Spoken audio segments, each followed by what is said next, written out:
I can't do it.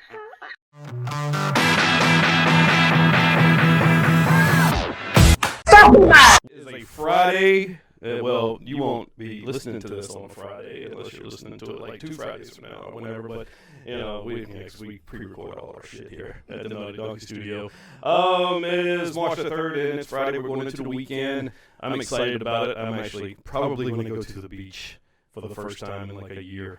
But yeah, what do you say, Kim?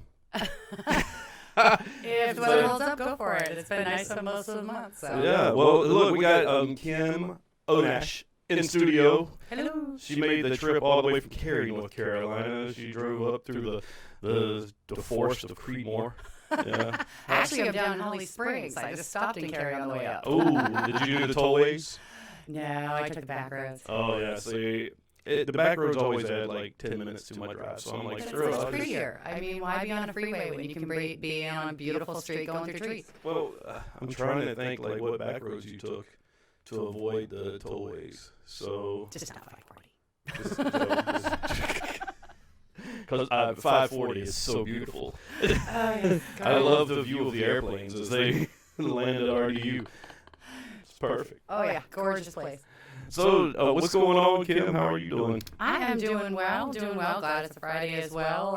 Heading out next week to Colorado for my first conference for the conference season. But other than that, just looking forward to a lazy weekend, getting ready. Yeah, Colorado. Whereabouts in Colorado? Colorado Springs. I lived there for 9 years. Well, you're going to have to tell me some good places to go because I know nothing about it other than I have to fly into Denver. Oh, so you've got to drive I-25 north to get to Colorado Springs. That's about an hour and a half drive, I think. Yeah. Good thing I like my coworkers. Yeah. Well, I mean, it's been such a long time since I lived in Colorado Springs. I couldn't tell you what the hell's there anymore. My brother still lives there, but I met my ex-wife in Colorado Springs. Oh. There is a country club. Actually, this would be great if you actually go to this country club and you find a guy and you meet your next ex. Yeah. Just what I need, a long-distance relationship because it's not hard enough already. Yeah, let's put a few states between us. Do you find yourself, like, getting offered more long-distance relationships than you do, like, local ones? I don't even broach the subject. I know it works for some folks. I'm looking for someone a little bit more present. I've dated someone who's an hour away. That's about as far as I'm willing to go, and it takes a lot of effort on both sides to kind of coordinate that, especially when you've got a full-time job and a part-time kid, and Yeah. it takes organization and energy, of course. I couldn't do it. If I want to see you, I want to see you. I can't wait till the weekend, and Zoom calls and FaceTime. That ain't going to do it for me. Yeah, it kind of starts to feel like scheduled relationship. And, you want your relationship to be a little bit more spontaneous. And, okay, I'm coming out this time. We're going to do the following things in order to have a nice romantic weekend. It seems a little bit too structured for something that's rather unstructured. Yeah, but it seems like, I'm not saying that it's desperation or I'm settling or I'm going to have to settle, but it's this one dating app I'm on. Don't get on it either. It's the devil. It's called Luxy, right? I haven't heard of that one. Yeah, I met my ex-girlfriend on it, so that gives it a bad reputation right now. It's glutton for punishment, apparently. Absolute glutton for punishment. But it's crazy because the women that I matched there, they're all from out of state and other countries. It's ridiculous, but they're all beautiful. It's like, what the fuck? Where are these women at in Raleigh? It's not a mail order site. If they're all beautiful, I'm just saying. I'm just saying. I mean, there's a lot of them, so I'm thinking, maybe, and I have video. You know how to do reverse image search, right? Yes. Okay, just double checking. Oh my God, I did that to this one girl that wanted me to be her she wanted to be my sugar mama, right, on Instagram. So she sends me a message, and I'm thinking, okay, this woman's legit because she's really not that gorgeous. But she is older, and she's got a lot of pictures with her doing all this stuff, blah, blah, blah. So I was like, you know what? I'm going to do a reverse image search on this girl. Her photo came up on like 300 websites. It was ridiculous. Oh, yeah. I had a guy send me a picture of his beautiful daughter, and I was like, reverse image search, and it's some Instagram model. I was like, what was the point of that one? I mean, that's impressive. A lot of effort. I've also gotten a fake ID from overseas. My favorite part about it was that they spelled Georgia incorrectly. You could absolutely see the Photoshop on it. It was brilliant. I mean, I laughed for I'm still laughing over it. That was like 2 years ago. Laughing, yeah. Absolutely shared with every good friend I had too. Yeah, it's that reverse imaging, man. That is some crazy shit. I kind of wonder what would happen if I reverse image my own picture, seeing if somebody's using me out there for something. Not the worst idea. I mean, I've got a friend on Instagram. She lives in Clayton, and I know she's already had like 3 fake profiles made of her. Yeah, it's like every other week she's posting something in her story, like another fake one. Please report it, you know. Or some I mean, take the compliment, I guess. I mean, it is kind of flattering, right? Absolutely. I mean, you're so good that I want to catch people with you. You know. I mean. Though I do wonder, I mean, why don't you just put in the actual effort? You know, I run into this in personal and in professional. It's like, why did you spend all this time kind of faking things when you could have just done it right the first time? Yeah. I mean, it's like, what kind of motivation do you have in that sense? Like, how weird of a person are you, or are you just evil? Well, so they have their agendas. It's like, I don't know, top 3 agendas on these spammers. It's cryptocurrency. For somehow, like, they're trying to sell you cryptocurrency. Or then here's the one, the crazy one, where they're like, I'm feeling generous. I need your Cash App, and I'm going to send you some money. You haven't had that one yet? No. Oh my God, yeah, that's a big one. So 2 big ones that I know of are cryptocurrency and trying to get your credit card information using Cash App. I mean, don't they realize only like older people, you know, that don't really know these scams normally fall through these, like, you know, my grandmother and things like that? But here's something, right? I had somebody on the show that fell for one of those. I was like, you're like that 0.5% of people that fall for it. I was like, oh my God. It's people like you is why we have to deal with this every day. Yeah. I mean, I kind of feel like I need to help them beyond that. Like, you know, what really caused you to fall for that obvious of a phishing scheme, you know? I mean, you really got to be dumb. I mean, no offense to that. No offense to that previous guest, but man, you gotta, or maybe you're drunk, maybe you're inebriated, and you know, I don't know. You gotta blame it on something because somebody just got all their wits about them. Can't fall for that. There's no way. You hope not. I mean, hey, so tell me, Kim, what do you do? What is your 8 to 5? Oh, 9 gosh. to 5. I work in healthcare staffing, so been doing that for almost 17 years now. Been in sales for almost 20 years, but I place the people that make it possible for hospitals to bill for services and the folks that ensure best patient care through best documentation. So it's kind of like the clerical financial side of healthcare, very niche market. Really cool industry. It's predominantly female, which is really fun. It's had a long history of kind of growing and becoming more than it was. It was originally just a librarian, a medical librarian, and it's kind of turned into this amazing career where they have these credentialing organizations that just have taken women to really the next step. I'm around a lot of strong, powerful, educated women. It's a very cool career. Oh, wow. Oh, cool. Sounds like there's some guys in there, too. But, you know. Do the guys like it there? They do. Yeah. They do. You know, a lot of people that go into it wanted to get into healthcare, particularly patient care, found that they couldn't really deal with particular fluids. I hear that a lot. So they go on to the other side of healthcare, which is the clerical compliance side of things. And they take a lot of the coursework that they did there, and they do it on the other side. So I place those people in the field. I do high-level management, recruitment. I do mainly sales, but I work with hospitals around the United States. Okay. And it said you staffed over like 100 people. So hundreds of people. Hundreds. I've lost track. I started doing this before there were no electronic records, and it was all paper-based. So, gosh, I've lost track of all the people that I've employed over the years. But it's interesting. You know, you start to see certain patterns of there are people that are great at their jobs, and there are people that are great employees, and they don't always cross over.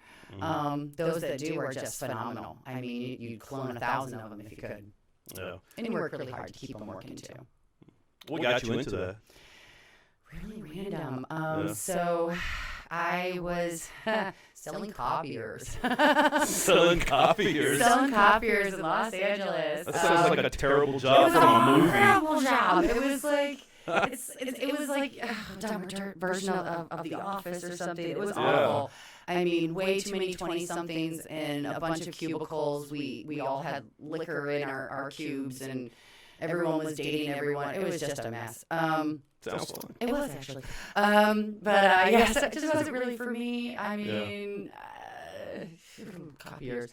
But a good friend of mine, let's see if I can remember this. His sister's downstairs neighbor's brother was hiring a new salesperson, and went in, did the interview, had no idea what medical records were. I'm like, okay, I'll figure this out afterwards. I mean, we'll go from there. I know how to sell.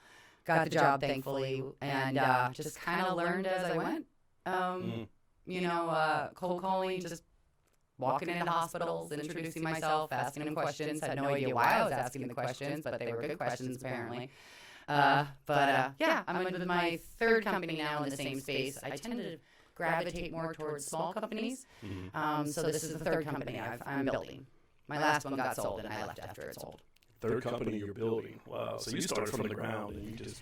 Yeah. I was the second employee at my current company, and we're almost up to 40 internally, and I don't even know how many people in the field, but it's been a fun ride. Wow. Wow, I mean, that's pretty cool. I mean, me, I've just been with the same job now for 17 years. I can retire in 3, or I can continue working until I'm 57, which is 12 more years. But, can you hire me? Staff me? Do you have a credential? No, I had to start from the bottom just like you. Yeah. Yeah. I wouldn't even know what I would do at this point. Like, I'm 47, so it's like, what could I do if I wanted to start over another career right now? I totally get it. I'm very grateful that I have a sales background. There are so many transferable skills that people don't realize that they have. You can always teach the job itself. You can't teach. Well, I always say you can't fix stupid and you can't fix lazy. And if you've got those two things, or if you don't have those two things and you're willing to learn anything, you've got the capacity to learn, you really can learn any new job. There's tons of transferable skills. Being a good employee, showing up on time, listening, being respectful, those sorts of things. A lot of people don't realize that. And they don't really give themselves credit, I will say. All the job seekers I chat with, they come in and they kind of chat about what they've done, but then they don't really think about what they want to do and where they ultimately want to go and the steps that they need to do to get there, and they don't often see the steps that they've already taken to get there. So you wouldn't hire anybody that fell for a Nigerian fishing scheme? No, probably not. No.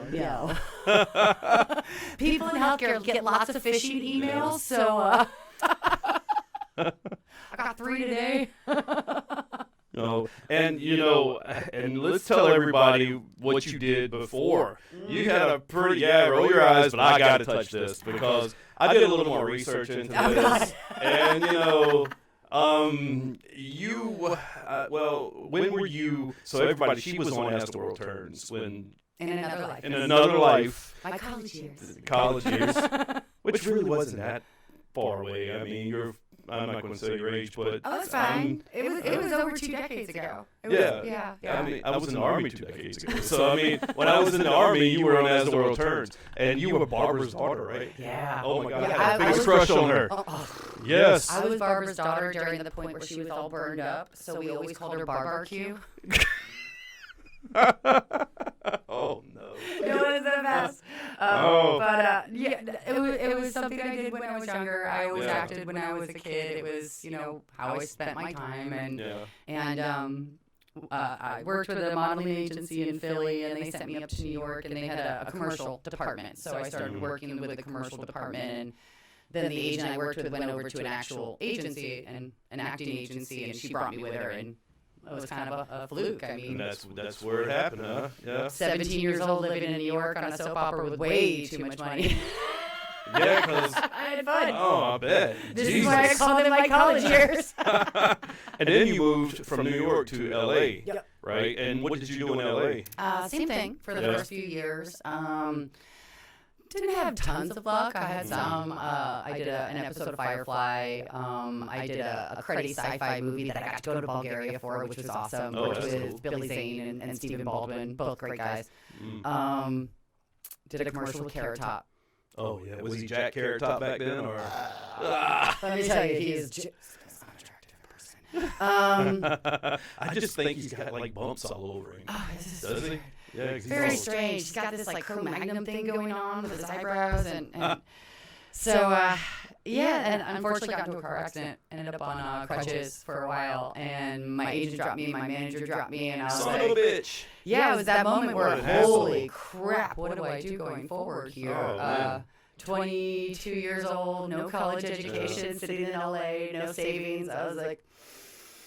So we've all kind of been through that at some point. Did some odd jobs and ended up working at Konica Minolta.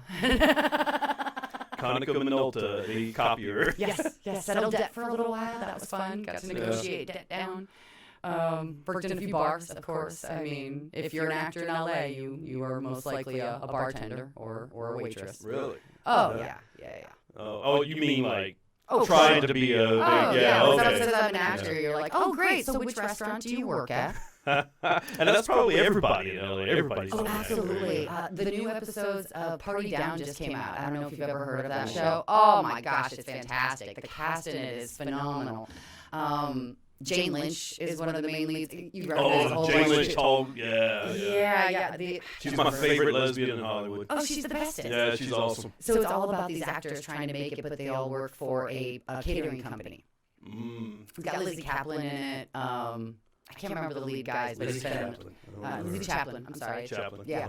Oh. But yeah, it's all about LA and the actor scene, and it is on point, 100%. But they just came out with a new season. I think it's been out for they've been off for 11 years, something like that. But there was such a demand to bring it back. Oh man, I am going to. The audience listening to us on one of the podcasts, they're not going to be able to see this, but the rest of the world watching on YouTube is going to be able to see this. Oh, crap. It's going to take me a minute. This is where I need a producer. So I have to do everything myself. Where are we at? I had this pulled up, ready to go, because I was like, You're gonna embarrass Kim's me? going to be embarrassed. So I found, as I was searching for your, as the world turns pictures, I found some. Oh, God. And I was like, dude, check her out. She's so little. Oh, gosh. All right, let's Like see. skinny? Or small? Let me Because I have been show- small since 6th grade. You were like real skinny. Oh, yeah. Yeah. So let me show the audience first. Okay, folks. This is. Oh, isn't she so cute right there? Oh, That's God. Barbara. She's with Barbara right there. And then there's this other picture, right? Don't worry, I'm gonna show you. She wasn't a huge fan of me because I spent all the time hanging out with Hal. We'd just sit in his dressing room playing poker and smoking cigarettes, and she wasn't real pleased. You were 17 when you did this? Yeah, when I first got on. 17 to 20. Oh yeah, look, there's another picture of you. Well, you're still attractive, but man, you're like Aged a few smoke years. shows, I know. you Do you know how hard it is to look at those pictures? Aw. It's okay. But It's okay. yeah, Come trust here. me, I'm having a hard time getting older. Me too. Yeah, Me too. And I'm not a fan of needles. you were at like a soap opera thing, soap opera digest. Yeah, look at that. And where was the one I saw? Maybe it's down here somewhere. I googled your name and all these other people popped Yeah, I up. was I'm gonna like, say who the that. hell are these? Oh, it's probably because you put it in the Raymond. There it is, right there. Oh, gosh. That was like the first year I was on it. Yeah. Isn't she still on the show? No. No? So the very last episode of As the World Turns aired on... Oh, it's over. I actually know this. September 17th of 2010. And the only reason I remember that is because I got married the very next day. So the very last scene was her and... I can't remember the character's name that they ended up putting her with. It was the weirdest combination, but I love the actor, so I was like, hey, you get the screen time, go for it, dude. Yeah, so it's been off the air for 13 years. Dude, you just... I was 47 years old and I learned As the World Turns is off the air. I knew God in Light because, okay, so when in the late 80s, I would get off the school bus at like 2:30 I would get home, I'd watch the last 30 minutes of As the World Turns with my mom. At 3 o'clock, The Guiding Light came on, and I watched all of that for years, man. So I grew up with, like, Tom Eplin? He My- ended up on As the World Turns. That man was a hoot. I was more of like a Guiding Light guy. So I'm trying. It was Philip and his dad. What was their last names in that? I can't remember. That was our sister show, but I couldn't remember anything about them. But I do remember meeting Hayden Paintnier, or whatever her name is. Terry. Yeah, she was on Guiding Light when she was really, really tiny, and she was the sweetest little thing. Yeah. And the dude from, he's now Paul Wesley, I think, from the Vampire Diaries. He was also on Guiding Light. He had this really long, complicated name that I couldn't pronounce, even if I saw it written down. You lost me with Vampire Diaries. Yeah, me too. I never watched it. But I was like, hey, dude, good job. He's like, yeah, it's like a pretty big show. I'm like, I heard that. Well, shit, I haven't watched it, though. Guiding Light was the shit, man. I had so many crushes, like Reba. Was it Reba? Reba and Josh were together. They were a thing. And then there was Philip, and then there was. Oh man, you make me pull shit out. I was never this dedicated to this. Well, you know, As the World Turns has some famous people. They had like Meg Ryan. Oh yeah, Julianne Moore. She played my aunt when she was on in the 80s. Ooh, really? Mm-hmm. She actually got to do a dual character, that lucky woman. She was twins. Yeah, she was twins. Oh, so she got to play like an evil one and a nice one. Dude, that's awesome. Yeah, I played a virginal character. Didn't wear jeans until the 3rd year she was on the show. So you were on for 3 years. Yeah. And then they replaced you with some bum. I went upstairs to change, and I never came back downstairs. And about no joke. I ironically went off to Europe to model, which is when I finally got to wear something other than pink.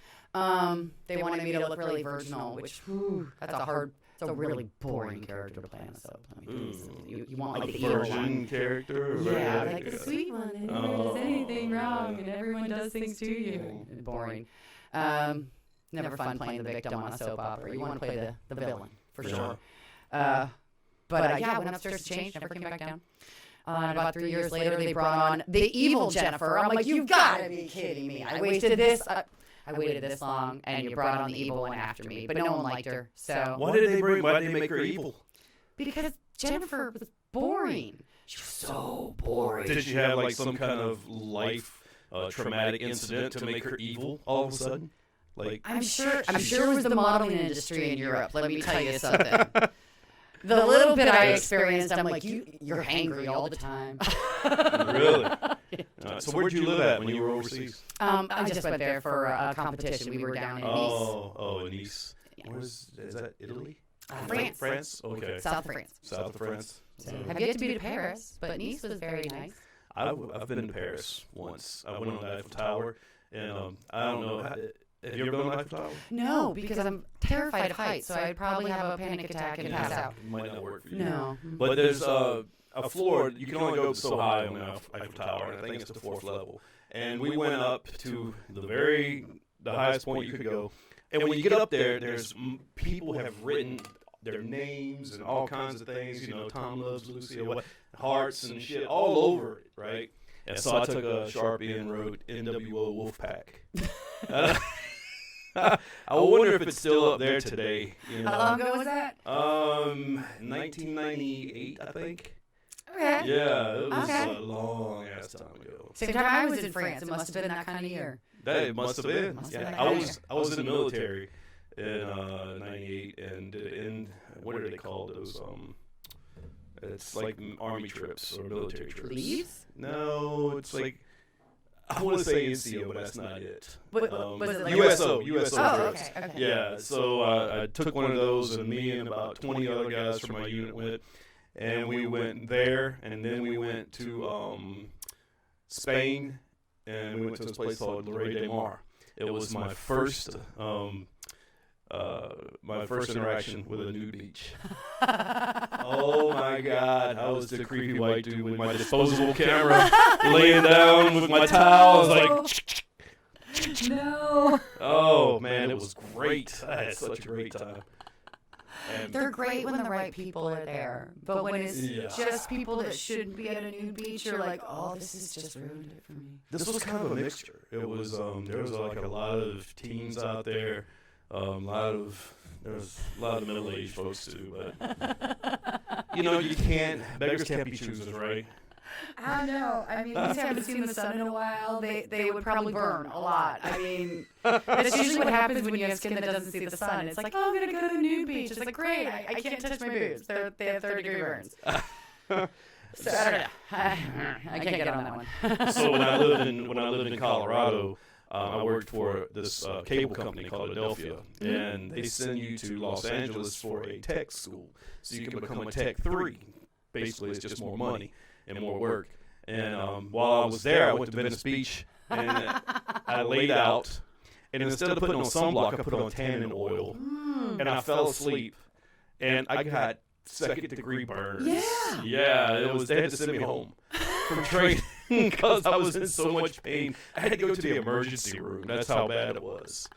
Yeah. I thought people were aware by now that you should not use tanning oil when you have, Especially when you're like... Yeah, I was going to say. Super white. Like, you're not exactly olive complexed. Yeah.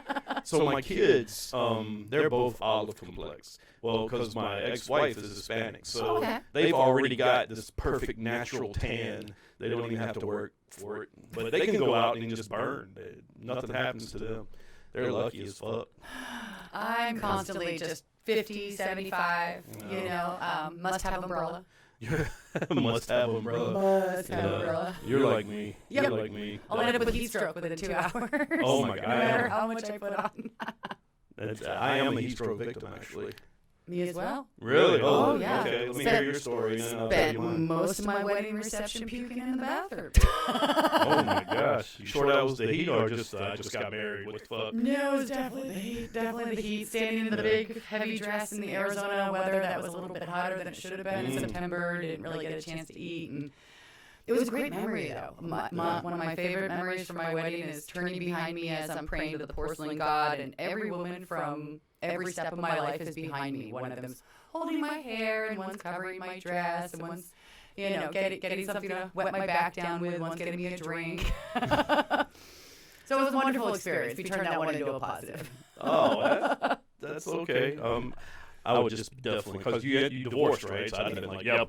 I just passed out because I was fucking about to make a big mistake. I was happy, but it was a good thing. Yeah. The moment, it was great, all well. Well, so I was at Fort Carson, which is in Colorado, and I was in the military at the time, and I was climbing on top of a 5-ton fuel tanker, which is what I used to do in the military. I used to be a fuel dog. And what that meant was I set up fuel sites for helicopters and tanks and all that shit. So we were in the field training, and it was Colorado hot, man. In Colorado, it's either hot as fuck or cold as balls, Like, you can burn from either one of them, And I fell off the top of the tanker. Like, I passed out from the heat, yeah. And it was How high up is that tanker? It's pretty high. Yeah, it's pretty high. Yeah. Did you land on your head? Would that explain things now? I'm just saying. It could be. It would be definitely a good explanation for a lot of shit that's been going on with me. It's not on my military records, though. That's crazy. And it actually worked out good for me because I got to stay in the tent and get hooked up to IVs all day. I didn't have to do any work. Yeah, it was great. And whenever you could get out of work back then when you're in the field, I mean... Oh, gosh, yeah. Oh. Especially on those hot days. Let me pull up. I was trying to pull up something here. Let's see. God, once again, I need a producer. Used to have one. Where did that? Don't tell me I closed that window. Oh my God, I did. Oh no! See? You can't embarrass me with more pictures. No. I'm so hurting. No, I had your one sheet pulled up, man, with all your facts and shit. Oh. So now I've got to go back in here. Go to email, search last name. You'll only come up with me. Boom! It's like there you are. Bam. Yeah. All right. So let me take. So you are single, Mom? Yes. I am. Boy mom. Love being a boy mom, I must admit. Yeah. 8-year-old. He's pretty freaking fun. Oh, yeah? What do y'all do? What kind of hobbies has he got? Oh, he's a screen child. Like all the children. All they want to do is play with screens. It's all about Nintendo. But now that the weather's finally getting nice again, he just runs around with his little band of boys in the neighborhood, and they have a blast. live in a big neighborhood with about 800 plus houses. And there just seems to be about 10 to 15 boys his age all in the same area. So I just give him a walkie-talkie, send him outside, and say, I'll see you before the street lights turn on. Walkie-talkie, really? Oh, yeah. I mean, I can get one of those little fancy watches. Yeah. But the walkie-talkie is so much more fun. Yeah. I mean, we have a blast with that. So, yeah. Do y'all do, like, call signs? And 10 for a good buddy is pretty common. But other than that, it's more, hey, Mom, can I run down to this kid's house? And yeah. But I try to give him a lot of freedom. You know, it's really important for kids to kind of do their own thing, and I love spending time with him, but I also think it's really important for him to be able to talk to other kids and interact and, you know. Well, I think it's great you're not putting a phone in his hand. Oh, God, no. Yeah. Well, I know a lot of people, 8, 9-year-olds have phones. No. Really? No. He's trying to steal my iPad. I got a free iPad when I changed to my phone on Thanksgiving. And Yeah. I was like, oh, look, I got an iPad, boo. And he's like, oh, we got an iPad. I'm like, no. Mommy got an iPad. You may borrow Mommy's iPad. Yeah. He's already got a Kindle. He's got a Nintendo. Like, what else do you need? You're 8. Go outside and play. Rub some dirt in it. Have some fun. It's 2023, Kim. They need it all. They need it all. No. Yes. It's just fry those little brains. I mean, the poor little things get addicted to the scrolling, just like we do. I mean, can you imagine them as adults? They will be incapable of having conversations if they don't get out from behind these things now. It's so bad. Like, I find myself at night laying in bed just scrolling fucking reels, and they're so funny. Absolutely. Yeah, like. I love them. It's why am I spending this much time looking at random stupid Facebook memes? There's so many other things I could be doing to better myself. What's like your most popular ones that pop up on your feed? I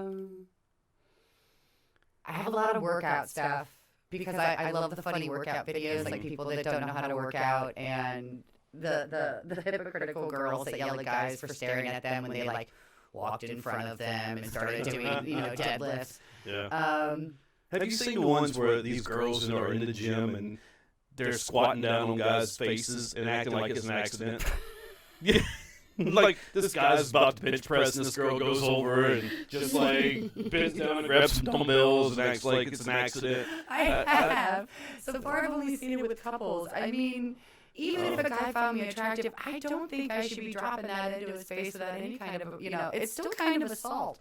I mean... You better make sure that thing's clean, though. Yeah, that's what it... How long have you been working out before you did that? I mean, have some respect for the poor guy. But, I mean, don't be a hypocrite. I was actually in the gym earlier today. I go on Friday afternoons, and I'm not going to lie. I was staring at the eye candy with my trainer, and I was making comments. And I was like, gosh, I'm really hypocritical. If they were doing this to me, it would be like, shame, Yeah. But you know what? Hey, I'm doing it to you. You can go ahead and do it back to me. I mean, you're probably not going to because, But I tend to hide in the corner with my trainer. So I'm a Planet Fitness guy, and I was there yesterday. And this girl, and I'm telling you, you cannot wear stuff in the gym like this girl was wearing and not think guys are going to gawk you. Yes. She was wearing, I don't even know what you call them. She might as well have been wearing a bikini because it was like cupped her butt and her cheeks were hanging out. Her front almost had a camel toe. It was so tight. And she was doing those, the barbell lunges. Like laying down with the barbell across her waist, working her glutes. Oh my gosh, the lift? Yeah, the lifts. And she was doing those, and I'm like, I'm telling you. There were men looking at her and then turning around going, I gotta agree. I gotta agree. I mean, I see the girls around the gym, and I will absolutely appreciate a girl who has taken the time to look fantastic. I mean, you obviously worked on that body. Great for you. You should show it off. But don't come into the gym and make me think that you're actually taking this seriously. You bend over, you're going to lose both boobs out the cleavage.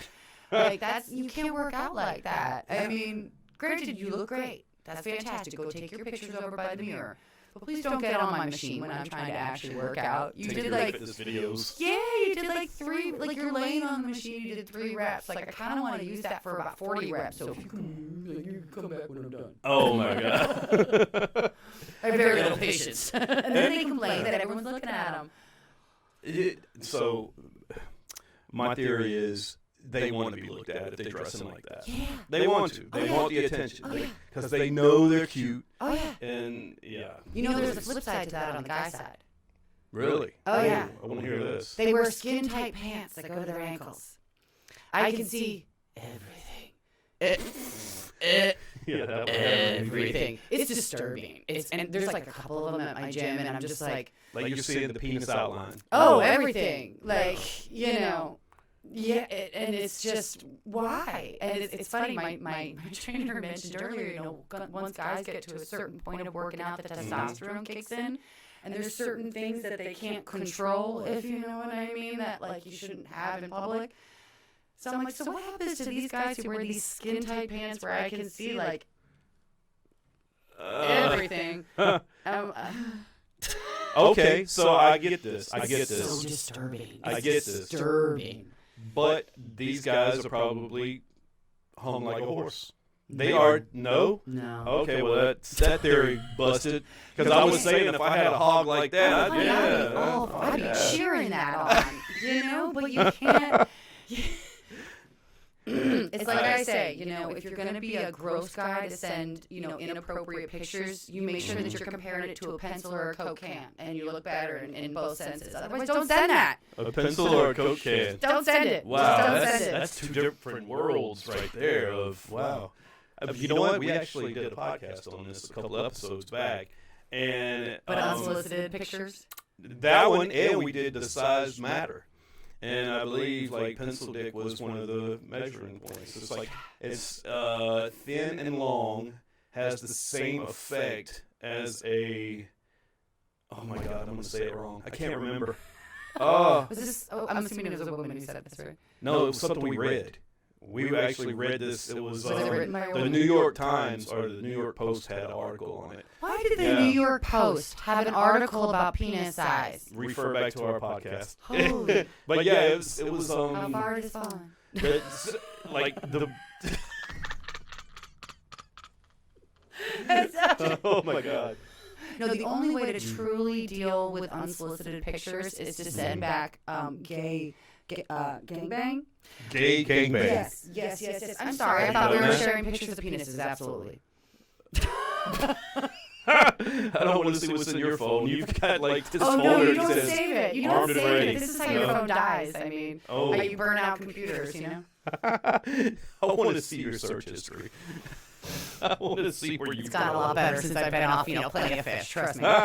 Oh my God, that is the absolute worst. Oh, it was the worst one That is of the worst all. one. I had a guy yell at me because I wasn't willing to agree to move. Because he was going to be in Raleigh for 3 months, and then he was moving. But he would only meet me if I agreed to move with him. I'm like, dude, Move never where? even spoken to you. Yeah. Are you going to take me to the woods? Like, and kill me out there? Because that's kind of what it's feeling like right now. Oh, my God. Entertaining stuff. I don't know. I think all of them are trash. All those dating apps. They really are. Yeah. They- Not for women, but for men they are. No, they are for women, I think, too. But Because every guy just swipes right on every single girl. So, not me. I look at each picture and I'm like, "Phoop, well, phoop, phoop, phoop, phoop." But it's more like, "Phoop, phoop, phoop, phoop, phoop, phoop." That's reality right there. yeah. I did try the Stir, the dating app for single parents, and I think I went through 300 profiles, and I was like, not a single one. Stir? Stir. I've heard that one. It's the dating app for parents, and what I find the weirdest about it is that there's this whole section where you can put your schedule in as to when you're available. And I'm like, yeah, you need to plan things, but that's like super weird and anal retentive. Like, I'm going to pick a spouse based off their availability. Like, who does that? That is fucking weird. Right? It's really weird. I didn't put it in. Like, I didn't put my schedule in. I'm like, you can figure it out when I decide to tell you. Huh. Okay, and this also lets me know when she's available for stalking. Exactly. Or, Exactly. Yeah. If I ever get her address, I can She's break stuck her at home house. these days. Yeah. Oh my gosh. I don't know. So what do you think? How's it being a single woman? Single woman here in the Raleigh, Durham, Wake Forest Triangle area. It's not horrible. You know, I it's interesting. I've been going on, I'm in my 4th year now. I had a few relationships, a few longer term, a few shorter term. It's interesting. I find that people are much more down to earth here, which I really like. I mean, but then again, I came from LA, which is literally described as La La Land. I thank God every day I didn't attempt to date there because wow. I'm a weird one when it comes to dating. I always kind of describe myself as a bit of an emotional cat.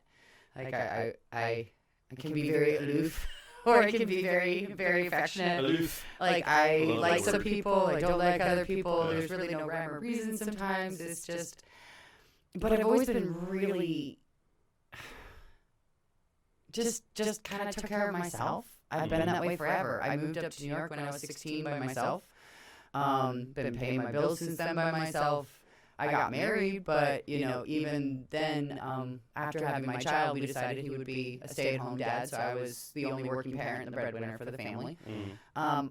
It's that whole, like, traditional idea that we love as women. Like, yeah, I want a guy who opens my car door and a guy who, you know, does nice things, but I'm also want one who kind of understands the modern world a little bit.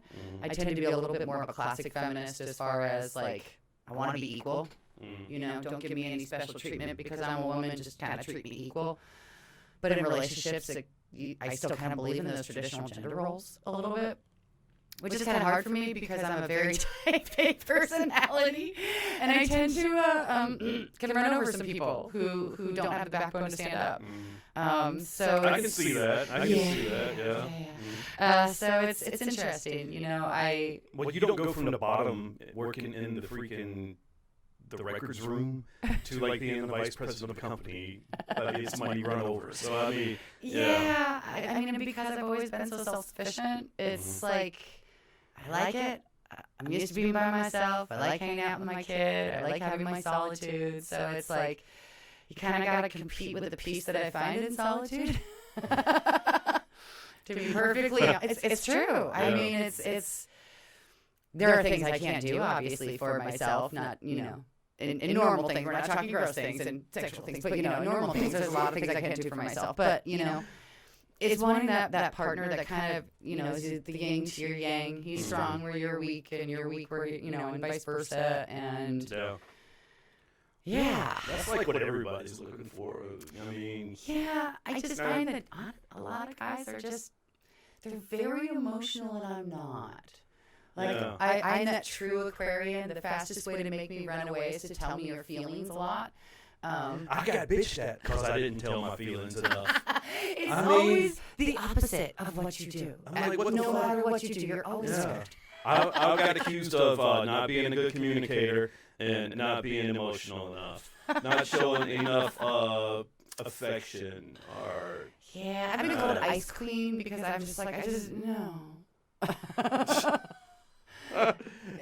You know, you get to a point where you start to date someone and you kind of start to fall for them, but you just get to know them. You know, but that's the whole purpose of dating. Just because you know you like someone in the first 2 weeks doesn't mean you're going to like them in 2 months or 3 months when, like, actual life stuff starts to happen. 7 years. Yeah, a long time, yeah. And you didn't put a ring on it? Oh, no.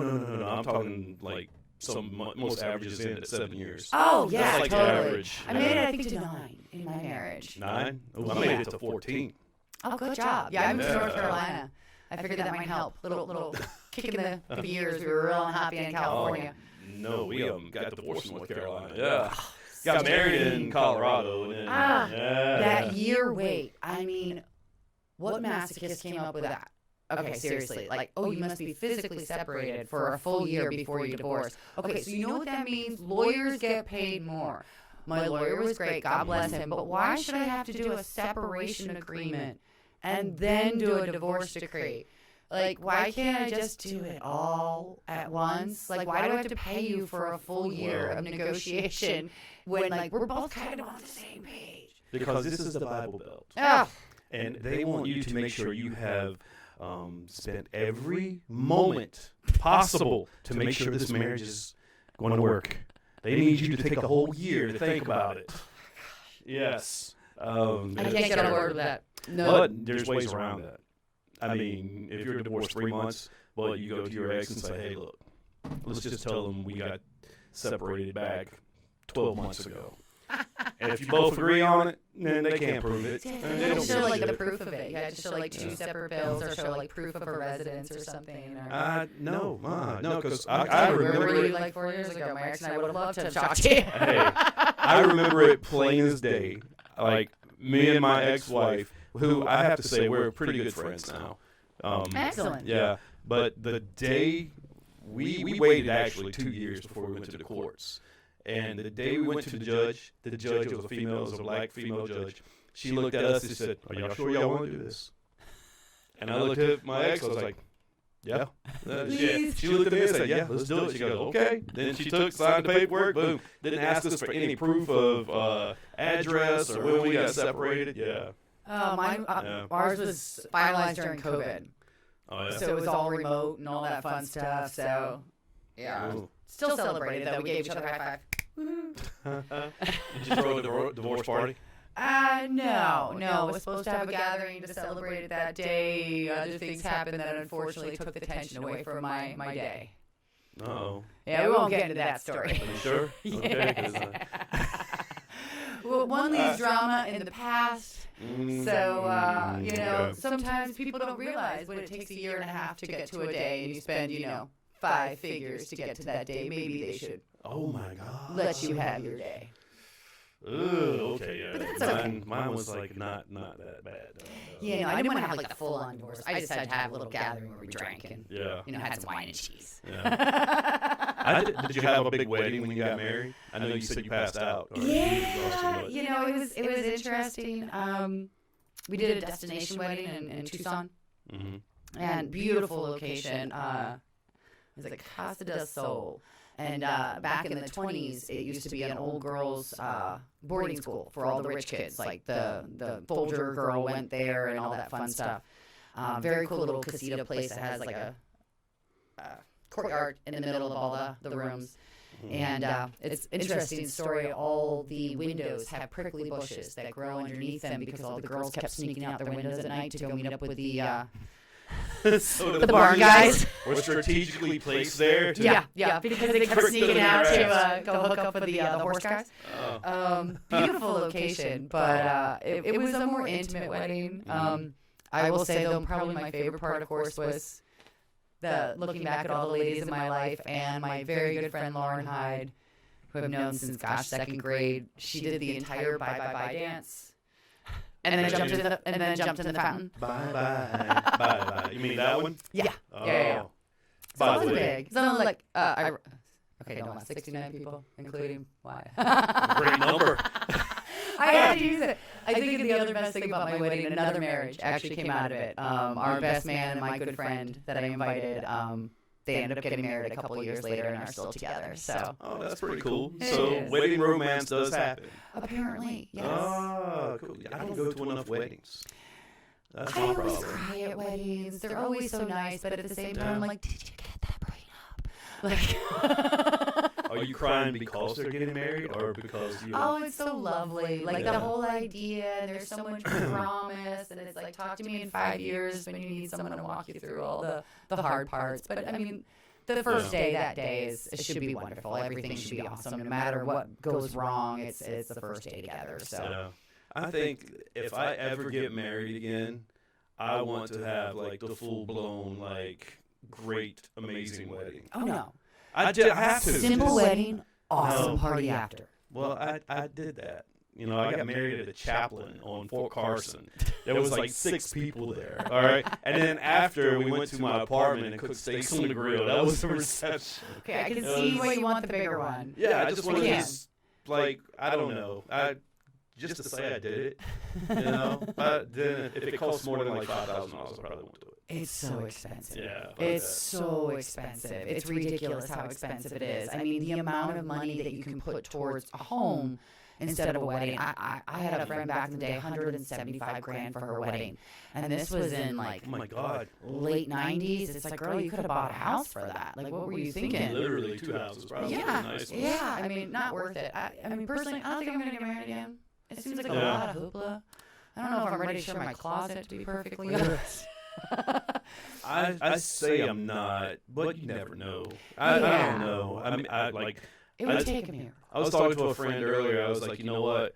She made a comment about wearing her heart on her sleeve, and I was like, girl, put that heart back in your chest. I got mine in a safe in my chest behind 3 layers of concrete guarded by M1 Abrams tank. Very big walls. Very big walls. Very big walls, yes. It's not that I'm not willing to let them down. It's just, experience has taught me that I should not let them down for everyone. Yeah. Now, it's different in different scenarios. Like, if I'm talking to a new person, a new candidate at my work, I will let that guard down 100% because I'm in a professional setting. But personal settings, holy shit, they're so hot. In healthy ways. They come down for those that earn, the right to go in. Yeah. Well, I'm one of those guys where I always used to just open up and be trusting right off the bat. And I've gotten burned twice off of that. So now I'm like... What, you were too open? Yeah, too trusting, I think. Scared them away? No. I think I was just thinking they couldn't do any bad. I was thinking that they were like genuine souls, and I trusted them.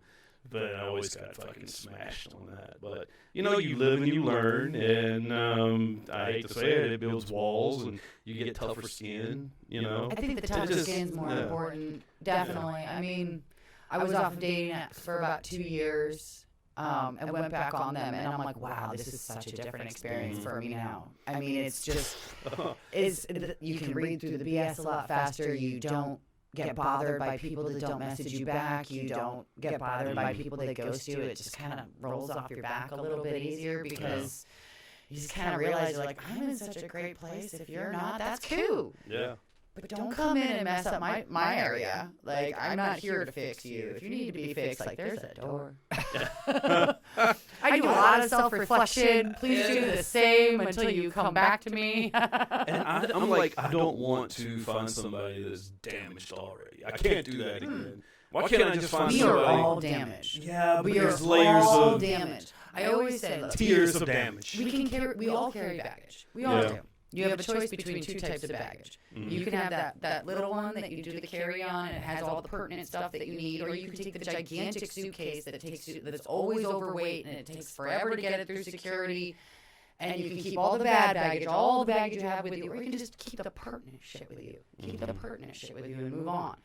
If you sit there and focus on the bad baggage all the time, you're probably going to repeat it. Yeah.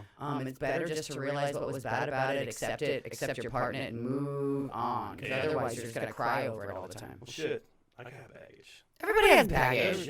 Yeah. I can sit down and tell you exactly what my daddy issues are.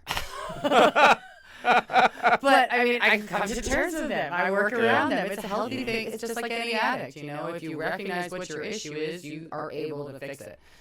No one is perfect. Admitting to your flaws is a great thing. Embracing your flaws is a great thing, just as long as you're not harming yourself or others. Yeah. I recognize my flaws. I know what they are. Organization and prioritizing. That's like a big one. But other than that, I'm stubborn. I'm stubborn, hard-headed. A few more coming out. Control freak. Yeah. Yeah, so yeah, it's that's pretty much me in a nutshell right there. I mean, we all find that person that softens us a little bit. Yeah. The one that makes us bend more than we normally wouldn't. We just got to make sure that's the person that's also bending for us. But then you think that person is the person that's making you bend, but what they're actually doing is making you bend over so they can just fucking ram you. Oh. Yeah, no one likes that. Yeah. I mean, gaslighting is not fun. Oh, just saying. Yeah. I mean. Shit. I don't know.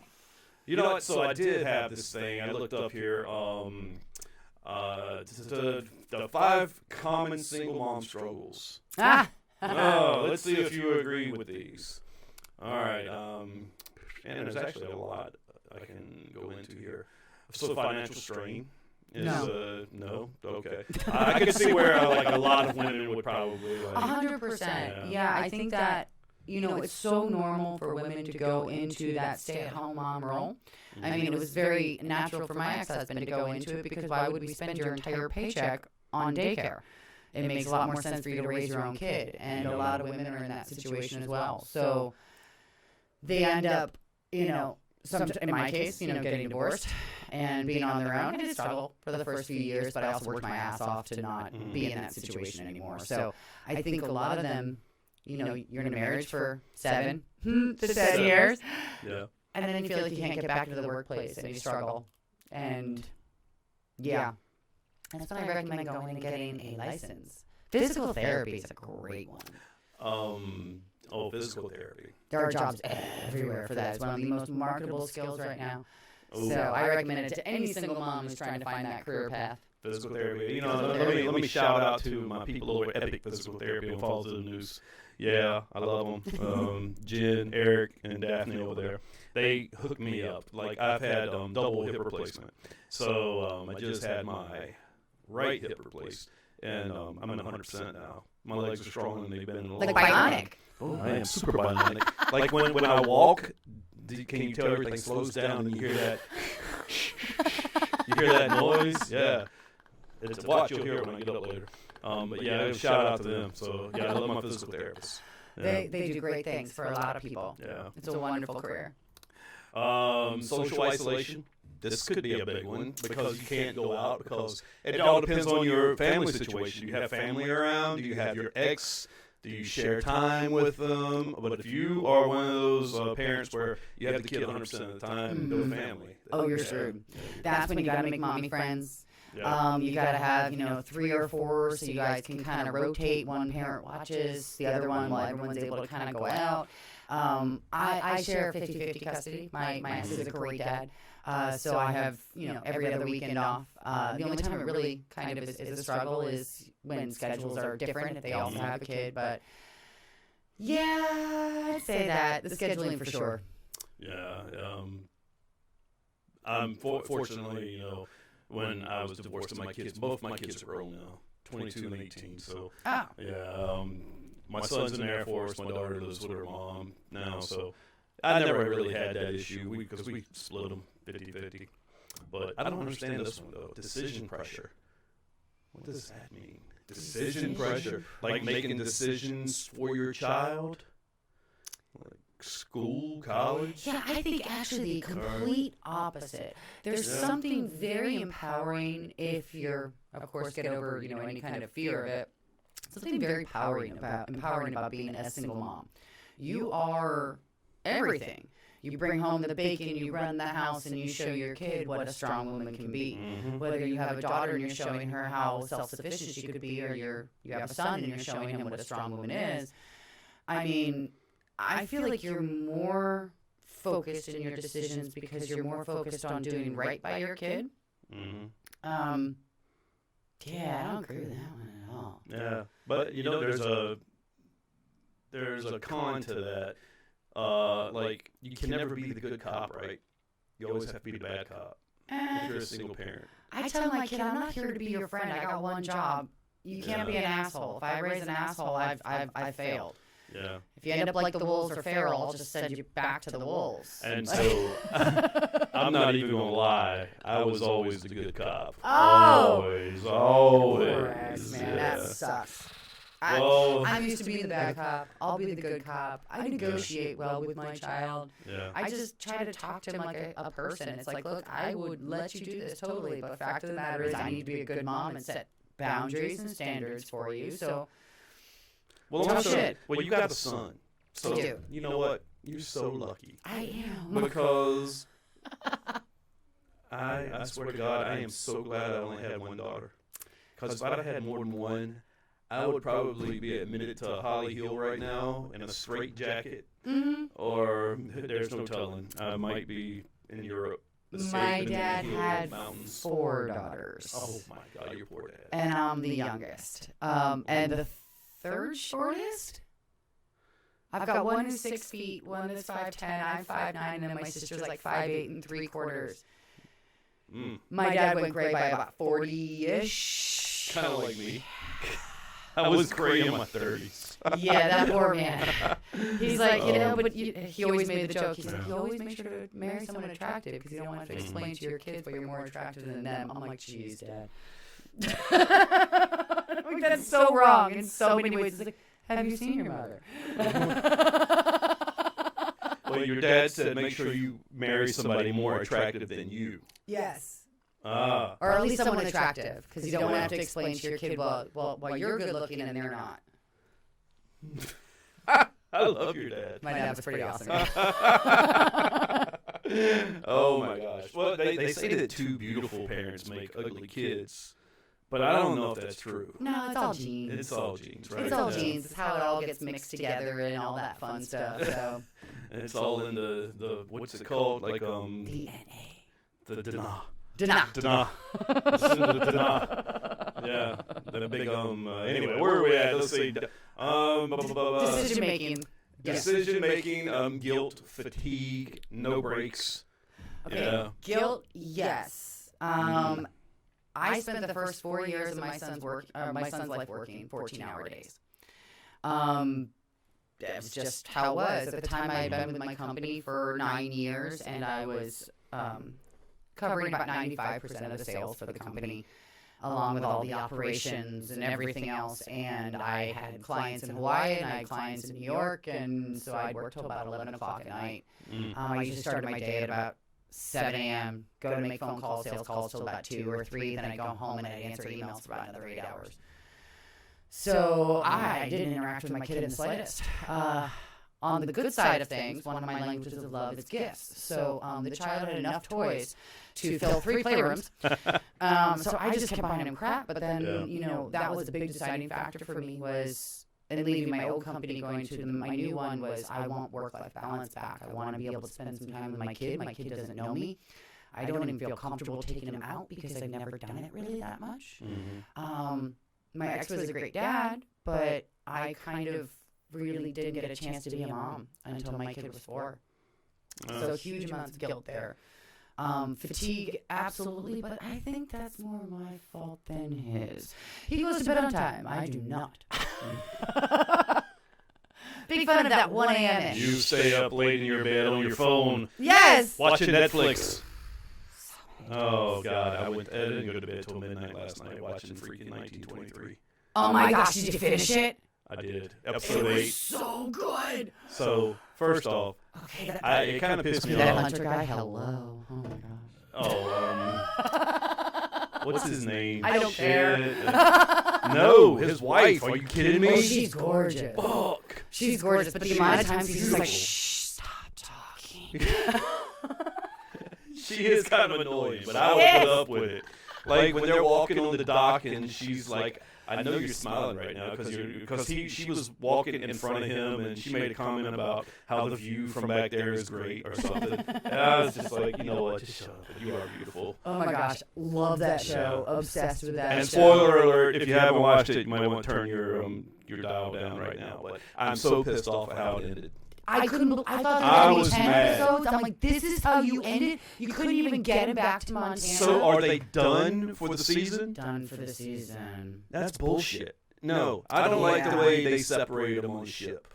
No. Why would they do that? That was bullshit. It was drama. As my didn't mother do always freaks out whenever things bad happen in movies. I'm like, Mom, do you know how boring this movie would be if nothing bad happened and everything was just mediocre? Like, there has to be conflict. But hold on. I'm guessing they die. Someone dies. Someone has to Somebody's die. got to die. Both of them have got to die. Both of them have got to die. They killed 2 main characters earlier in the season. I know, but if you look at the family lineage going down to Yellowstone, it's through the son Jack. It's not through them. So they're going to die somehow.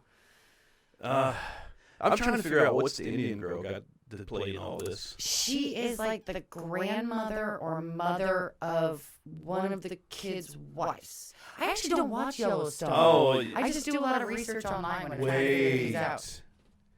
Is that oh my God, I can't remember the son's name. I don't know. His wife, yeah. They got the son together, and she almost died when she lost the baby.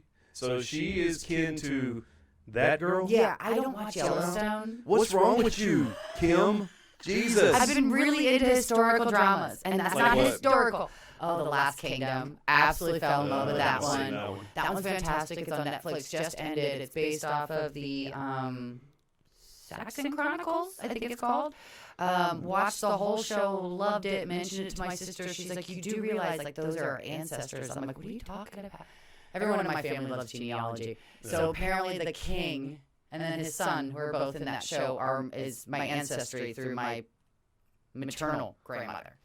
And she's like related to Duke of Wellington and all that fun stuff. But And The Last Kingdom. I've seen Kingdom. that on Netflix, but I've never watched it. yeah, it's basically about a Dane who kind of jumps back and forth between being with the Danes and being with the Englishmen. And I love history. I mean, historical fiction is one of my favorites. So watch that one. And though I did just finish Servant on Apple TV. I've never seen that either. So I watched Knock on the Cabin, which is the new M. Night Shyamalan. Yes, I've seen that. So from Philly, I love my M. Night Shyamalan movies. Always been a big fan. There's a He's a few. weirdo, yeah. Oh, he's fantastically weird. Yeah.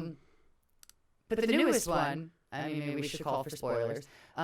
Spoiler alert! Where was the freaking twist? Where was the twist? Okay, so the world wasn't ending, but it was. But they just didn't believe them, so it really wasn't ending. I'm like, I believed them this whole time. You just were the dick that didn't, and almost ended the entire world, and millions of people died. So the twist was that, oop, should have believed him. My bad. They jumped right into it. Like, the first scene was her in the woods, and here comes Batista. I'm like, Oh, he was so good in that, though. I like him as an actor. He's really good. I really do like him. Like, a lot of these wrestlers, they try to become actors. But, like, The Rock and, like, Batista's the only ones that's ever pulled it off. Oh, no. John Cena. John Cena was great in the Daddy movie. No, he was great in that series. Where he was a superhero. Bad guy. Fuck. You mean The Boys? No. He's not in The Boys. No, he was in, you know what? This is where I suck because I totally know That's what shit, IMDb is for. and I am like forgetting everything right now. So, the Suicide Squad. He was in the second Suicide Squad. He played that one character. Then they did a spinoff and gave him a series. I did not watch that. Yeah. Though I love John Cena. And that was really good. But yeah, I watched Knock on the Cabin, and I was looking through the facts because why not look at the trivia facts, you know? And it mentioned that he had worked with Rupert Grint before, who's Ron Weasley, of course, from Harry Potter. And I was like, what is this seance thing? Or not seance, like what is this servant thing? I've never heard. How did I miss an M. Night Shyamalan movie? It's 4 seasons, 10 episodes each, so I found it on Apple TV. I get completely obsessed with it. It's got Lauren Ambrose, who is on, 6 Feet Under. And it's a great show. I get to like the 37th episode, and it's periodic, and I have to wait 3 weeks for the last 3 episodes of the entire thing. I'm like, you've got to be kidding me. I can't stay. The whole purpose of streaming is to give it all to us at once, so we don't have to wait for it every week. If I have to wait for it every week, I'll just pay for freaking bill. What's this bullshit right now with The Mandalorian? Like, it's one episode at a time. Wait, did the new season come out? Yeah, Season 3? I watched it. How far into it are we? Just one episode. And I'm going to wait till it's all done. Same thing with Willow. Did you watch Willow? That thing? No. Oh, it was so good. Is it? Willow was great. It was great. Very nostalgic. But Did they bring Val Kilmer back in some kind of way? no. Oh. They brought in Christian Slater to make up for it. Christian Slater. Christian Slater. What the fuck? Isn't he like 65 or something? He looks great. Yeah? He looks very, very good. But Val's got that throat thing going on. So Yeah. they talk about him a lot, Mad Mardigan. So they make reference to him, but his character has not come into it yet. How about his, I think he met his wife on that movie. Did he? Yeah. What's her name? I can't remember the redheaded girl. Oh, the chick that actually played the princess? She's in it again. Is she? Yeah. Yeah, because that's actually his wife. Really? Yeah. I had no idea. Yeah, there's I can't remember the name of course I can't remember. That's going to be I'm going to change my name from Michael Bird to I can't remember. Or maybe I should change the name of the podcast. I can't remember. Fucking change it to dyslexia. Or no, not dyslexia. What's the, You can't amnesia. Yeah, see? Oh my God. Okay. Yeah. Oh, so. Wait, what were we talking about? Something about I can't remember. Anemia. Oh. Yeah. So yeah, that's his wife, and I know they have this thing on Prime or is it Hulu? One of the two, where it's a documentary on Val Kilmer. Oh, It's called Val. Yeah, I think. Yeah, and it's pretty sad. Like like you saw Maverick, right? The new Top Gun. No. Oh my God, kid. I was never really a fan of Top Gun, so I'm a girl, and I liked Hot Shots better. Hot Shots was With Charlie Sheen. Yes. And Hot Shots, but do. Oh, I'll never forget Hot Shots Part 2. The cover, he's like shooting the arrow with the chicken. Oh my gosh. Yeah. That was one of the top VHSs of all time that I rented that thing a few times. Oh yeah, we had it like on tape because back in the day, you'd bring home the VHSs, you'd have a second VHS player set up so you could record before you sent it back to the video store. Until they started getting smart and they started to code them, then when you went to record them, it was like all these red straggly lines all over. But Didn't then, stop me, man. no, you had to, there was a piece you had to order to hook onto your lines to like filter that shit out. I used to do that. Oh yeah. Oh, Blockbuster. Blockbuster. That was like a whole other life ago. Remember that? Oh, there's still one out there. It's in Oregon. Is there? Yeah, there's still one. There's actually a documentary on Netflix. They did a show on Netflix called Blockbuster. It's about the last The last Blockbuster, but it's Blockbuster. scripted. It's what? It's scripted. Oh, yeah, but there's actually a documentary on it, too. Oh, wow. Yeah, I can't remember. It's somewhere. Of course, I can't remember. It's somewhere in Oregon, I think. Do they even sell VHS players anymore? Oh, no, they're probably on DVDs now. Hold on. Do they sell DVD players anymore? That's actually a good question. It's a great question. I have like hundreds of DVDs that I'm just not willing to part with yet. There's a few Blu-rays in there too. Remember Blu-ray when it was really popular for like 6 months and then it just disappeared? Yeah. So the last Blockbuster, it's at the crossroads of Revere Avenue and U.S. Route 20 in Bend, Oregon. Of course it's Bend. Bend. Bend, Oregon. It would be Bend. I got to the point where I just don't care about DVDs, Blu-rays anymore. No. I've got them in my utility tray all over the floor. I don't even give a shit about them anymore. I've got over 3,000 movies on digital on my hard drive. That's So the thing. If you digitize them, it's just don't let your hard drive crash. if your hard drive crashes, you're fucked. It's hard. You know, It's a horrible thing. It's like your entire life has left you. you kind of want to commit suicide. Yeah. Yeah, You it just hurts sit so there and you bad. hold your computer and you just cry. Like, you just said goodbye to, Bubba on the battlefield during Forrest Gump, Oh no, it is sad. Like I would probably cry if I lost my movies and TV shows. So you were talking about the twist to a knock on the cabin. Oh, yeah. So why was this? I want to know why this couple was even chosen. Okay, wow. They loved each other so much. They chose the most politically correct couple Yeah, that would be a in moment. the world, Yeah. like a gay couple that adopted a Asian American daughter. And of course was attacked multiple times for being so. I'm not down with this whole woke crap. I mean, if you wanted to say we wanted to work with these two actors, I would appreciate that more than like we chose this couple. It's like, I don't know. I have no problem with it, but like, does it have to be? Why are you pushing it all down our throats? I mean, Most people don't really care about what other people are doing in the bedroom. That's the thing. Like, live and let live. I'm a child of the 80s. Like, live and let live. You do your thing as long as you're not hurting anyone. I'm cool.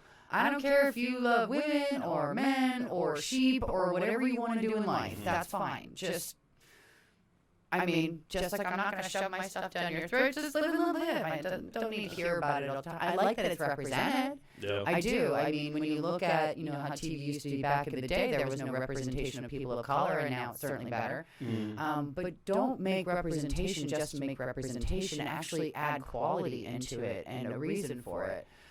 Just like nude scenes. When you're watching TV, a gratuitous nude scene, while you might enjoy it, there's really no purpose to it and adds nothing to the story. It actually takes away from it. That's some great ones in 1923, actually. Oh, some fantastic ones. Not enough of the Hunter, though.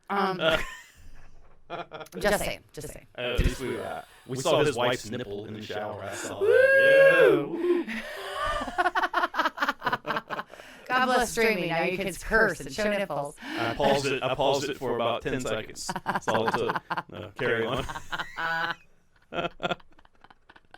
Oh, Lordy. Okay, shit. Yep. Sorry, I interrupted you as you were. I don't remember. Oh no! Oh well, you were talking about like woke America. Oh yeah, no, it's nice to have the representation. Just don't over-represent it in order to get it out there. I don't mind the gay couple and the adopted Asian girl in that movie because it's original. Okay, I get They it. did a great job. Their acting skills were on par. Yeah, the one of them was pussy-fied and the other one was tough guy.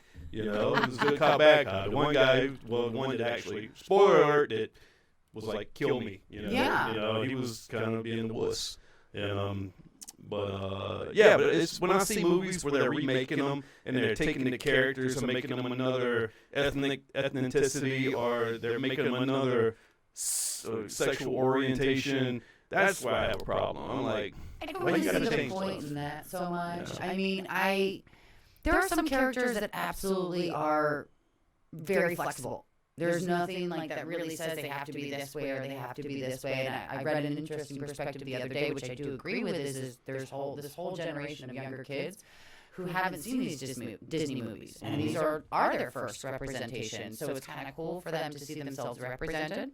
I know in the most recent Disney movie that everyone was freaking out about, Red Panda, Going Red or something like that. I haven't even heard of that. Oh, it's on Disney Plus and it's fantastic, and everyone freaked out about it because they made it seem like it was all about girls getting their periods, and it's like really just about a girl who turns into a red panda when she hits puberty. But one of the cool things about it was one of her friends had a diabetes port, and it was the first time they had something like that in cartoons. So I think it's about representation, but at the same time, you have all these people who are really dedicated to it.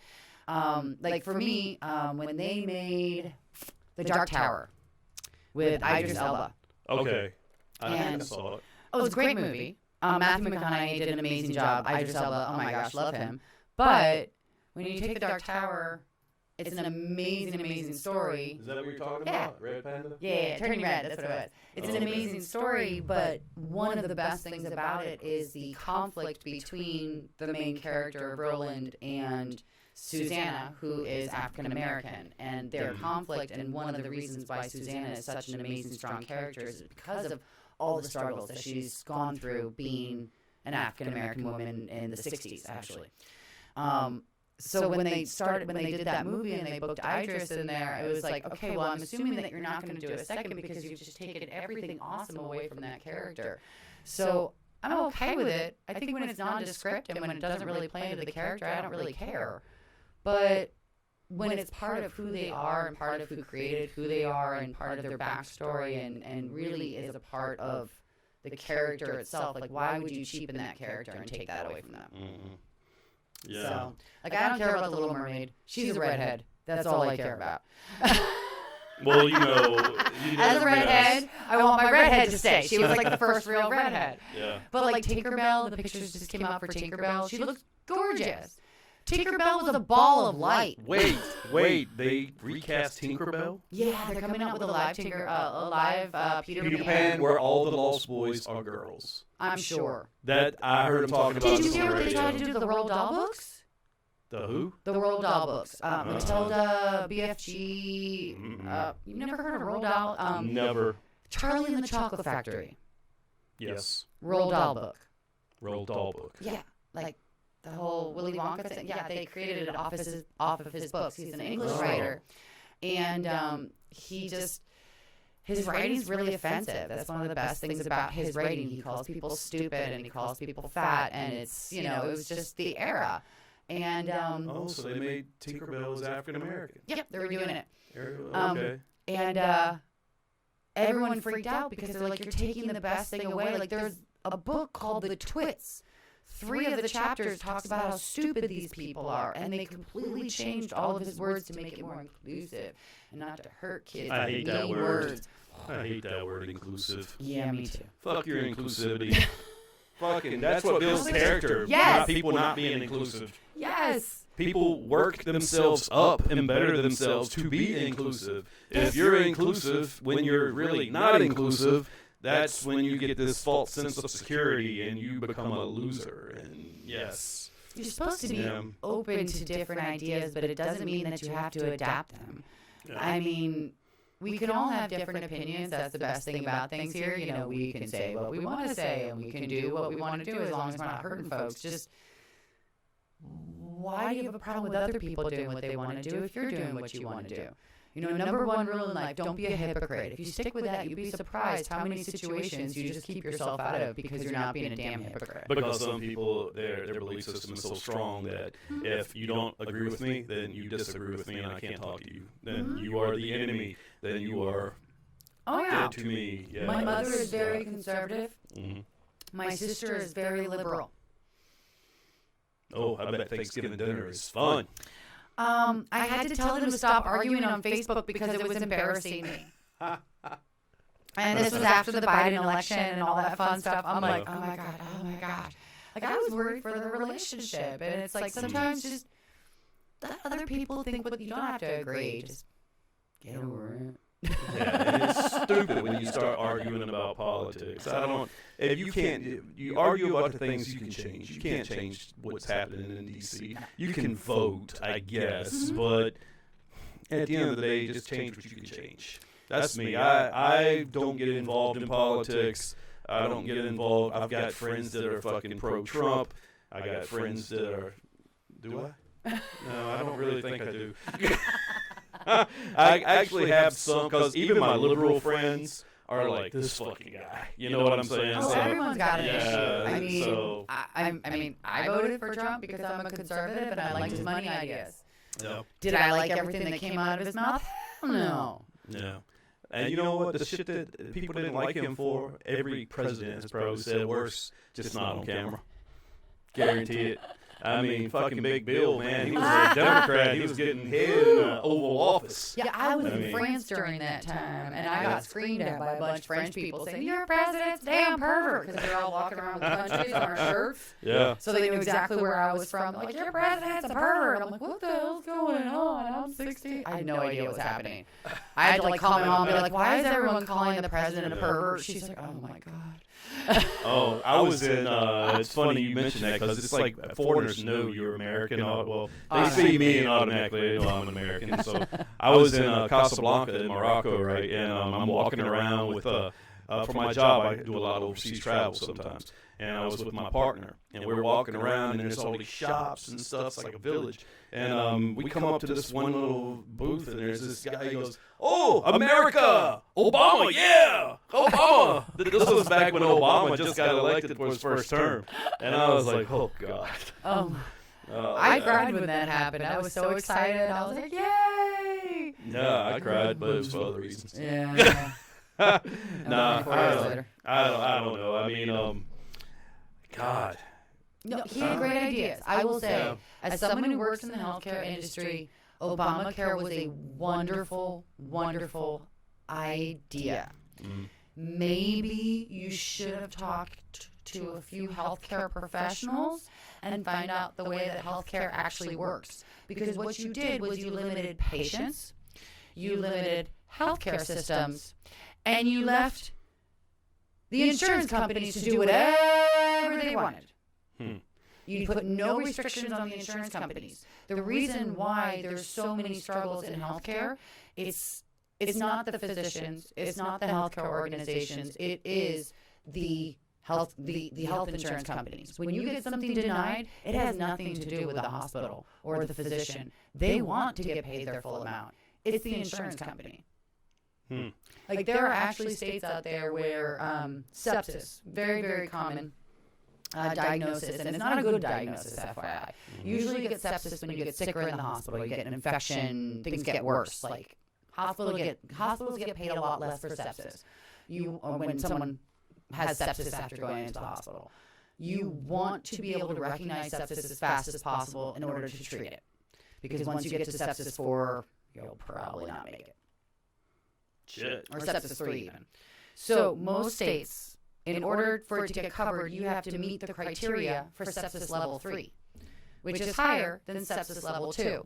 Healthcare organizations want to provide treatment to you at the level of 2 so that they can actually make you feel better and get you better, get you out of the hospital. But they don't get reimbursed for sepsis level 2. They only get reimbursed when it goes up to sepsis level 3. So you're fucked. Yeah. So you know what hospitals do? They take the hit because they don't want their patients to get sicker. I mean, So Obama had great ideas with Obamacare. He really, really did. But for the love of goodness, you did not control the people who are what I call the evil empire in healthcare. After 17 years, I've never met a bad organization who wasn't trying to do right by their patients. so sepsis is a serious condition in which the body responds improperly to an infection. The infection fighting processes turn on the body, causing the organs to work poorly. Oh, and shut down. Sepsis may progress to septic shock. This is a dramatic drop in blood pressure that can damage the lungs, kidneys, liver, and other organs. When the damage is severe, it can lead to death. Ooh. Yeah, it's a really common infection that you can get in hospitals just because of, germs and things like that, even if they take great care of their hospitals. I mean, environmental service crews nowadays, and they are on point since COVID. But it's just one of those things that happen. In a hospital needs to be able to jump on it as fast as possible. But how messed up is that? A hospital has to let you get sicker before they can get reimbursed. So what, they take the hit? That's terrible. Yeah. Ooh. Insurance companies, man, they're such a freaking, I don't know, they're like the evil empire. They are. I call them the evil empire all the time. It's not the people that necessarily work there, but I will say they are incentivized to deny things. They are incentivized to deny claims. Once you don't argue a claim that they've denied, they find an easy target and they just keep sending them to you and inundating you with them until you can't push back. And this is how organizations lose money. God, man. The older you get, the more you use your insurance. But I'm kind of fortunate because I'm a vet. Oh, so yeah. I go to the VA for everything. Yeah, but TRICARE kind of sucks. Well, they've got this thing with the VA now called community care. So, the VA, you'll go there and then they will source your health care out to a public provider, which mine's been Emerge Ortho. So I've had both of my hips replaced free of charge. That's fantastic. Yeah, and it's been good. Back when I was working with the VAs, it was good luck getting an appointment. It's gotten a lot better. Good. I'm so It's glad gotten to a hear lot that. better. Yeah, it's gotten a lot better. That's why when people always say that they want universal health care, I'm like, I'm sorry, have you walked into a VA recently? Yeah, it used to be terrible. I used to hate going to the VA hospital. Yeah, they were horrible. But, I mean, once all the reports started coming out of all the deaths and people that weren't getting care, despite the fact trying to get it, thank God they finally pulled their heads out of their asses and did something about it. But still terrible. You got to wear a mask when you go in there. I'm like, what the fuck? Can we just get over this shit already? Yes. I'm like so tired last of it. month. It sucked. How many times have you had it? Once. It took me 3 years to get it. Really? Shit, I've had it 3 times already. Took me 3 My years to get it. body is like all fucked up. I don't know. My cells are destroyed. I don't know. So I read that nicotine retards the virus. So that's what I blame it. As a smoker, that's why I never got it. People around me got it. I traveled like crazy too. Never got it. Really? Nope, not until last month when my little disease came home. I got it in November of 2020. It almost killed me. That was terrible. That was when it was most severe. I laid in the shower in the fetal position, coughing. I was like, can I just die? It was so bad. I did that after a night of drinking too much, so don't worry. I might do it tonight. But the last 2 times I had it, it was like just a cough. Yeah. And I did a home test both times.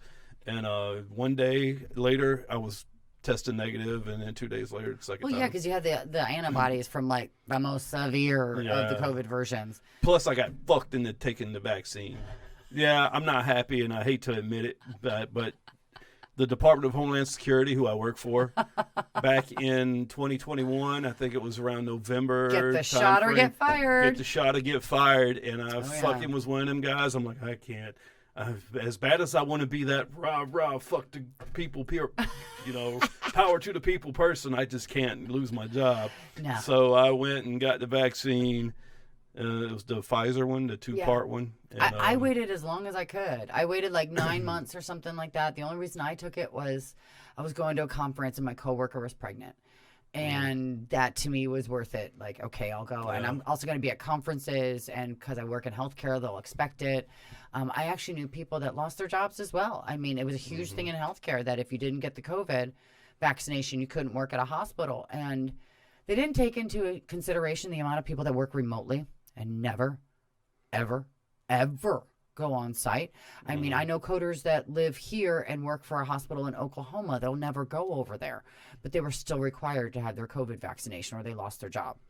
I know people that had enough antibodies in their system that they shouldn't have had the COVID vaccination because their antibodies were testing high enough and it would have been a health risk for them to take the vaccination, got fired.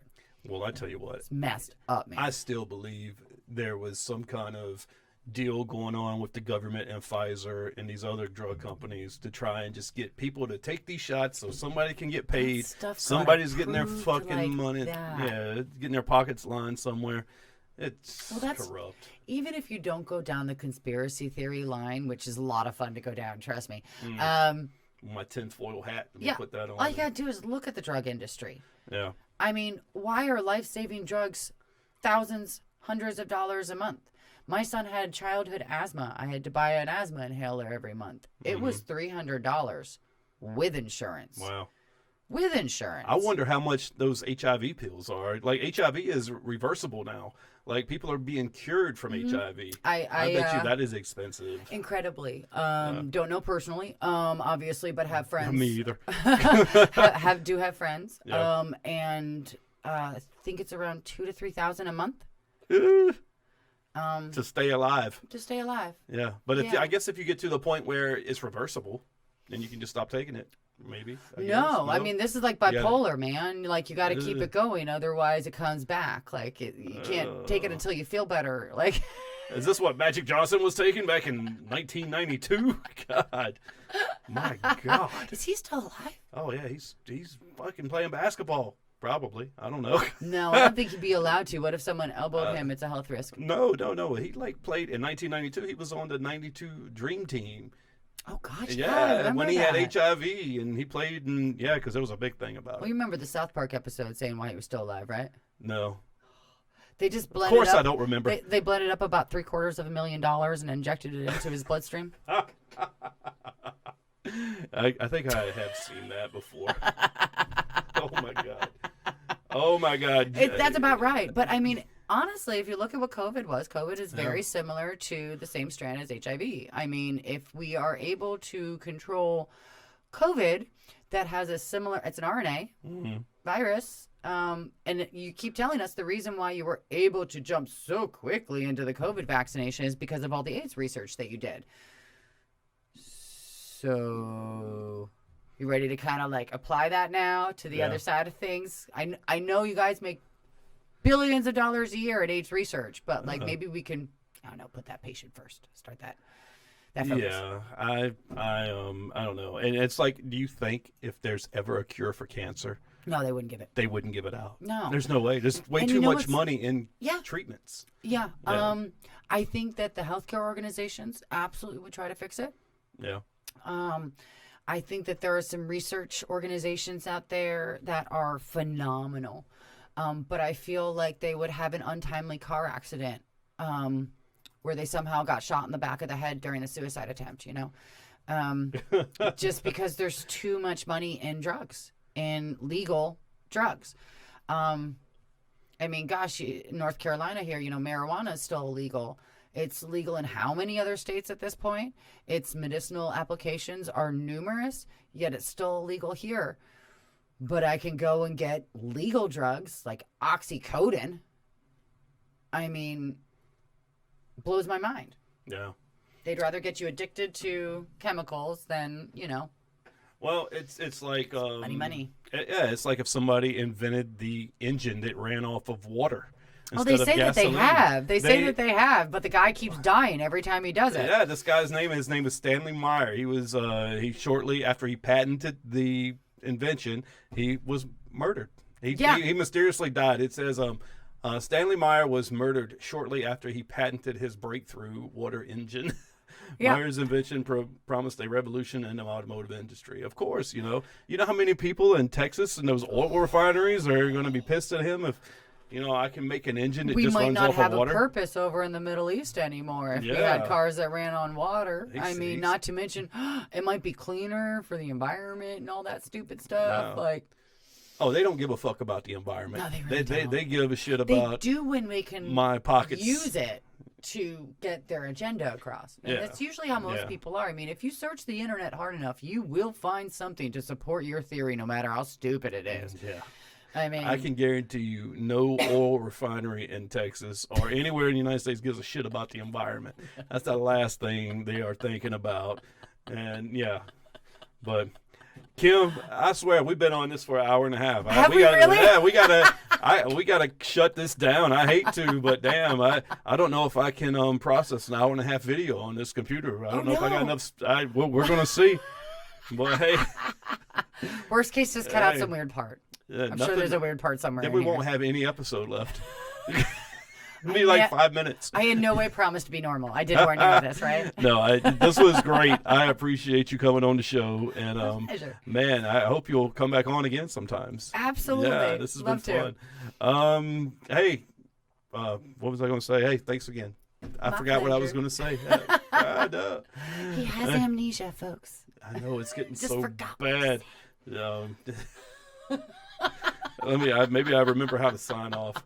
All right, hey, this has been Take Care of Yourself. Hey, don't forget, check us out on YouTube, like and subscribe, and wherever you get your podcasts, we will be there. So download us and subscribe there too. We'll see you next time. Peace. You can say bye. Bye. Ah.